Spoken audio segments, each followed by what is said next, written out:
সালামু আলাইকুম। আশা করি সবাই ভালো আছেন। যাদের খামার করার চিন্তা আছে, আপনারা এরকম ছোট খামার দিয়ে শুরু করতে পারেন। এই গাভীটি প্রথম আমি প্রজনন করার পরে প্রথম এই বকনাটি বড় বকনাটি হওয়ার পরে 10 মাস বয়সে এটি বীজ কনসেপ্ট করে এবং দ্বিতীয়বার আবার গাভীটিকে প্রজনন করার পর আবার বকনা বাছুর আসে।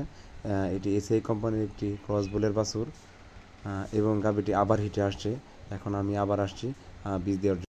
এই খামারি সারাদিনে একবার দুধ পানায়, একবার যা হয় তাই, আর সারাদিন বাছুর ছাড়া থাকে। এক্ষেত্রে দেখা যায় বাছুরের গ্রোথ অনেক ভালো থাকে এবং দুধ বেশি খাওয়ার কারণে বাছুর তাড়াতাড়ি বড় হয়ে যায়। এই কারণে 9 থেকে 10 মাস বাছুর হিটে এসে পড়ে। তো যারা গাভী গরু পালন করতে চান, আপনারা এরকম ধরনের গাভী পালন করেন এবং সেই সাথে আমার পেজটিকে ফলো দেন। আসসালামু আলাইকুম।